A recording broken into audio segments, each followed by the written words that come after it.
Morning team, welcome back to the garage. Today I'm here with my 2013 Honda Odyssey. I noticed on the highway I'm getting a little bit of a steering wheel shimmy, and when I'm coming to a stop I'm getting a little bit of a shake in the steering wheel. These rotors have about 40,000 miles on them, so that tells me I'm starting to get a little bit of runout in them that's over specification. So what I've done is I've gotten out my dial indicator here and I've measured runout on the rotor. So right now I've got my low spot that's zeroed. I've marked it here with one mark. That's what I use to tell me where the low spot is. And then what I'm going to do is rotate this rotor. It's kind of hard to do on the front even when it's in neutral. But as you see, as I'm rotating this rotor, I'm about a quarter of a turn and I'm already out of specification for lateral runout. So Honda maximum lateral runout is 0.04 millimeters. I've gone a quarter of a turn. I'm already out of specification at 0.06 millimeters. I'm going to keep rotating this the best I can. And you're going to see it just keeps getting bigger and bigger. And eventually I max out about 13 or 14. This is my high spot here. We'll turn it back a little bit.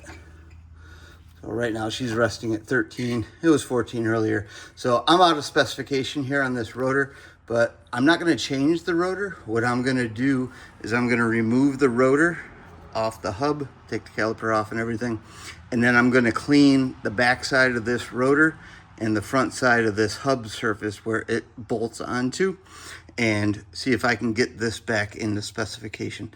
Typically what happens, and you can see it already up here in the Northeast, we get rust. I grease the heck out of these. When I put them on, you still get rust. It just happens with the aggressive salts and brines they use up here.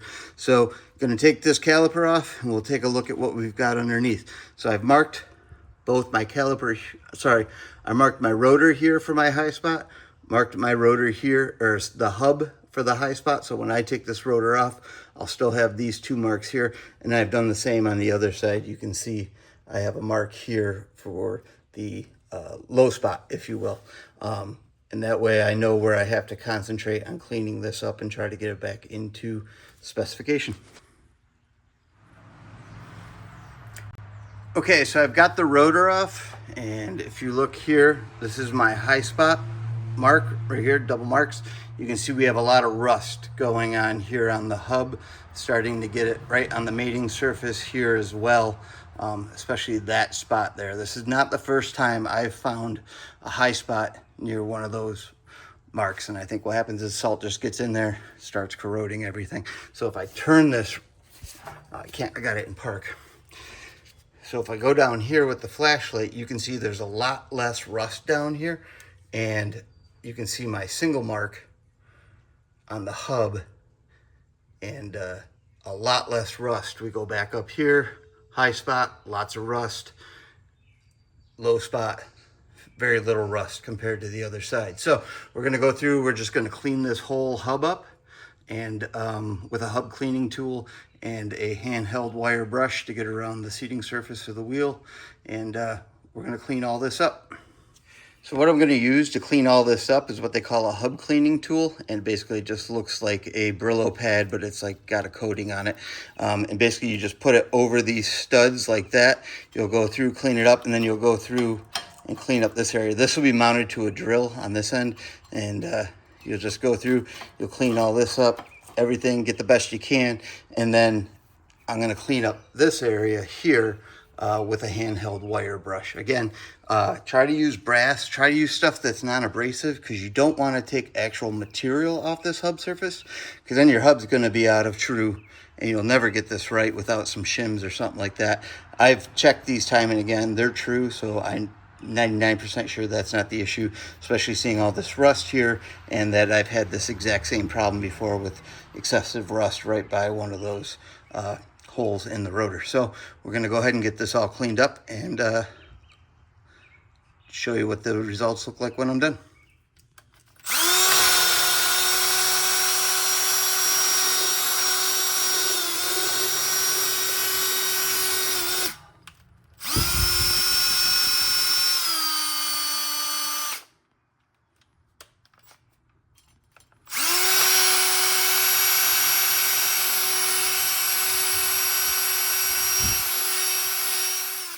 Okay, so I've cleaned the hub. As you can see, you got all the rust off. You can see the witness marks from the hub cleaning tool. So do around all the studs and then clean in between. You want to get this mating surface clean and this mating surface too. But you also want to get this clean in here because that is where the rust starts. It goes through that hole and it rusts this channel out, and then it just starts pushing out on the rotor. Now, speaking of the rotor, I've also gone and cleaned up this whole surface too. Make sure you get right up into this corner here in the rotor hat. You want to get that all cleaned out as well because you don't want any debris stuck up in there pushing that rotor out. So that's all clean. It looks good. I'm happy with that. When you're all done, clean all this with either brake part cleaner if you have it. If you don't, compressed air. If you use compressed air, make sure you're wearing those safety glasses. Don't need a trip to the ER to scrape metal out of your eye. Been there, done that with people I work with, and it's not a good time. So that looks really good. So now what I'm going to do is I'm going to take some brake grease here. This is the one I like. I think I got it at Advance Auto a while back. Put a very light coat, just enough to coat all this. I do not advocate anti-seize on this. My opinion, anti-seize just cakes up. It's not made for the heat. It's just not the right stuff to put on this hub. Just, again, light coat. You don't want too much in there. And then when it, other reason I like grease too is when I tighten this down, it's going to compress and squeeze out. You're not going to get that on anti-seize, and then anti-seize could build up and put you out of tolerance again. So, going to go ahead, grease this hub up, put the rotor back on, and then we're going to measure it again. Okay, so I'm back. I've actually done it a couple times where I've had to take the rotor off, do some additional cleaning, put the rotor back on.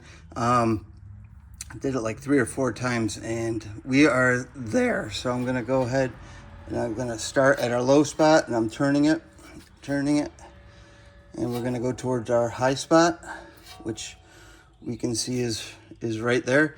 And I'm at 0.03 millimeters. Honda spec is 0.04 millimeters, so we are within spec. If this was a brand new rotor, I'd try to get it down to 0.02 if I could, but being that this rotor's got 40,000 miles on it, it's been through a couple New York winters, I'm gonna let it be. I'm pretty happy with the results I got here, and we're gonna go with it. Yeah, it looks like it clicked over to 0.04.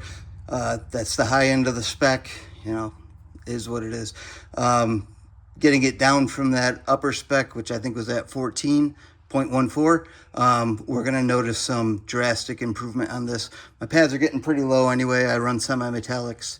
I don't like ceramic pads. They cause more issues, I believe, than they fix. So my semi-metallics are almost worn out anyway, so these rotors are going to get replaced soon. So there you go. If you think you've got warped rotors, you may just need to clean the rust off the hubs. And if you don't do that, when you put a new set of rotors on, you're going to have the same issue in like 6 months. You're going to be shaking like crazy. You're going to swear off your rotors, and you know, Hondas are crap. It's not the case. Got to get those hubs nice and clean. Got to get your rotors true on those hubs. So thanks for stopping by today. Hope you enjoyed this video. Hope it brings you some success down the road with your brakes. Thanks. Bye-bye.